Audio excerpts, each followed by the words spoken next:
കാപ്പന്റെ കാര്യമാണ് കഷ്ടം. കയ്യാലപ്പുറത്തിരിക്കുന്ന നമ്മുടെ കാപ്പന്റെ കാര്യമേ അതാ പറഞ്ഞു വരുന്നത്. കയ്യാലപ്പുറത്ത് എന്ന് പറയുമ്പോൾ ഇടത്തോട്ടോ വലത്തോട്ടോ മാറുന്ന കാര്യമല്ല, വല്യേട്ടൻ സീറ്റ് വിഴുങ്ങുമോ എന്ന കാര്യമാണ്. ഫൈമി കാമുകന്മാരുടെ എണ്ണം വളരെ കൂടുതലാവണേ.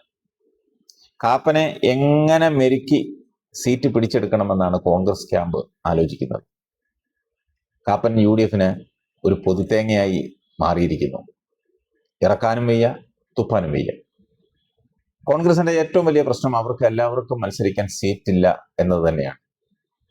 ആകെ 140 സീറ്റല്ലേ ഉള്ളൂ കേരളത്തിൽ. കോട്ടയം ജില്ലയിലാണെങ്കിൽ കേരള കോൺഗ്രസ്സുകാർ മത്സരിച്ചതിന് ശേഷം മിച്ചം ഒരു സീറ്റുമില്ല. അങ്ങനെ ഇരിക്കുമ്പോഴാണ് കാപ്പൻ എന്ന മരണത്തെ കൂടി ചുമക്കേണ്ടി വരുന്നത്. സത്യത്തിൽ കോൺഗ്രസിന് ഒറ്റയ്ക്ക് മത്സരിക്കാവുന്ന സീറ്റുകൾ മാത്രമേ കേരളത്തിലുള്ളൂ. പിന്നെ ലീഗിനെ കൂടെ കൂട്ടിയില്ലെങ്കിൽ ഒരു സീറ്റിലും കെട്ടിവെച്ച കാശ് കിട്ടില്ലെന്നുള്ളത് കൊണ്ടാണ് അവരെ കൂടെ നിർത്തിയിരിക്കുന്നത്. പിന്നെയുള്ളത് ജോസഫ് ഗ്രൂപ്പ്. കാൽ കാശിന്റെ ഗുണമില്ല. ഒരു ഓട്ടോറിക്ഷയിൽ കയറ്റാവുന്ന നേതാക്കന്മാരുണ്ട്. അവരുടെ ചിഹ്നം തന്നെ അതാ, ഓട്ടോറിക്ഷ. അപ്പോൾ ചോദിക്കും, പഞ്ചായത്ത് ഇലക്ഷനിൽ എങ്ങനെയാ കുറെ സീറ്റ് കിട്ടിയതെന്ന്. അതാണ് ജോസ് കെ മാണി പറഞ്ഞത്, പരുതിന്റെ പുറത്ത് കയറി പറന്ന കുരുവിയാണെന്ന്.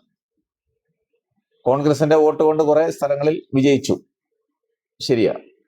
അതും എടുത്തു പിടിച്ചുകൊണ്ട് നിയമസഭാ തെരഞ്ഞെടുപ്പ് നേരിടാൻ പോയാൽ 3G ആകുമെന്ന കാര്യത്തിൽ കോൺഗ്രസ്സുകാർക്ക് ഒരു സംശയവുമില്ല. പിന്നെ ചെറുകിട പാർട്ടികൾ പലതുണ്ട്. അവരിൽ ആർക്കും രാഷ്ട്രീയ ബോധവുമില്ല, രാഷ്ട്രീയവുമില്ല. ഒഴുകിനനുസരിച്ച് നീന്തുന്നുവെന്ന് മാത്രം. അതുകൊണ്ടാണ് ജോസിനെയും കൂട്ടരെയും തിരികെ കൊണ്ടുവരണമെന്ന് നാണം കെട്ടിട്ടാണെങ്കിലും പല പ്രാവശ്യം കോൺഗ്രസ് ആവർത്തിച്ചുകൊണ്ടിരിക്കുന്നത്. പണ്ട് കറക്കണ പശുവിനെ വിറ്റ് ചവിട്ടുന്ന കാളയെ വാങ്ങിയെന്നൊരു പ്രയോഗമുണ്ട്. ജോസിനെയും കൂട്ടരെയും മുന്നണിയിൽ നിന്ന് പുറത്തേക്ക് പറഞ്ഞു വിട്ടിട്ട് ജോസഫിനെയും കൂട്ടരെയും കൂടെ നിർത്തിയ ചെന്നിത്തലയ്ക്കും ബെന്നി ബേനാനും ഒരു വലിയ നമസ്കാരം. പറയാതിരിക്കാൻ നിവൃത്തിയില്ല. ഇപ്പോൾ അനുഭവിക്കുന്നത് കോൺഗ്രസ് ഒറ്റയ്ക്കാണെന്ന് മാത്രമേ ഉള്ളൂ. ഒരു നാണവുമില്ലാതെ ദൂതന്മാരെ അയച്ചുകൊണ്ടിരിക്കുന്നു. ജോസിനെ സ്വാധീനിക്കാൻ ചെന്നിത്തല ശ്രമിക്കുന്നു എന്നുള്ളതാണ് ഈ കാലഘട്ടത്തിലെ ഏറ്റവും വലിയ കോമഡി. നാണവും മാനവും പിന്നെ കോൺഗ്രസ്സുകാർക്ക് പറഞ്ഞിട്ടില്ലാത്തത് കൊണ്ട് എന്തുമാകാം. ഏതായാലും കാപ്പൻ സ്വയം പ്രഖ്യാപിത സ്ഥാനാർത്ഥിയായി കളത്തിൽ ഇറങ്ങിക്കഴിഞ്ഞു.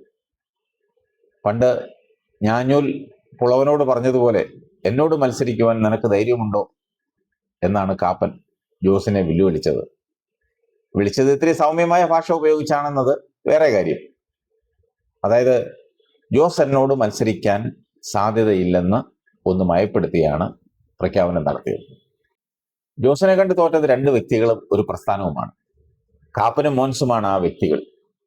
കടുത്തുരുതിയിലാണോ പാലയിലാണോ മത്സരിക്കുന്നതെന്ന് ജോസ് ഒട്ട് തുറന്നു പറയുന്നതുമില്ല. ഇയാൾ എവിടെയെങ്കിലും ഒന്ന് ഉറപ്പിച്ചിരുന്നെങ്കിൽ മറ്റേയാൾക്ക് സമാധാനമായിട്ട് കിടന്നുറങ്ങാമായിരുന്നു.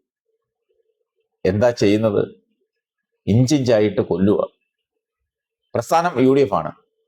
പല പ്രാവശ്യം പറഞ്ഞ് UDF-ലേക്ക് വരുന്നില്ല. എന്നിട്ടും അവർക്കൊരു വിശ്വാസം വരുന്നില്ല.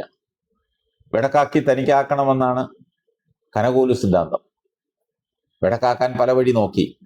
ഏറ്റവും നല്ല വഴി ശത്രുവാളയത്തിൽ വിള്ളലുണ്ടാക്കുക എന്നതാണ്. പക്ഷെ ഈ വിഷയത്തിൽ ശത്രുവാളയത്തിൽ ഒരു സംശയം ഉണ്ടാക്കിയെടുക്കാൻ ശ്രമിച്ചിട്ട് പിണറായി വിജയൻ അത് അങ്ങോട്ട് സമ്മതിക്കുന്നില്ല. പിണറായിക്ക് ജോസിനെ നല്ല വിശ്വാസമാണത്രേ. ഒന്നുകൊണ്ടും ഭയപ്പെടേണ്ട, ഞങ്ങൾ കൂടെ ഉണ്ടെന്ന് പറയാനാണ് MV ഗോവിന്ദൻ മാഷിനെ ജോസിന്റെ വീട്ടിലേക്ക് 1-ാം തീയതി തന്നെ പിണറായി അയച്ചത്. ജോസും വിട്ടുകൊടുത്തില്ലെന്നാണ് അറിയാൻ കഴിഞ്ഞത്.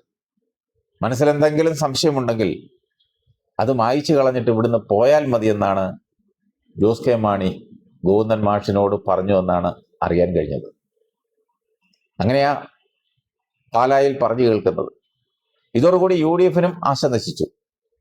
ഏതായാലും ഇടതുപക്ഷം വലിയ കരുതലോടുകൂടി തന്നെയാണ് കരുക്കൾ നീക്കുന്നത്. അപ്പോഴാണ് കാപ്പൻ സ്വയം പ്രഖ്യാപിത സ്ഥാനാർത്ഥിയായി രംഗത്ത് വന്നത്.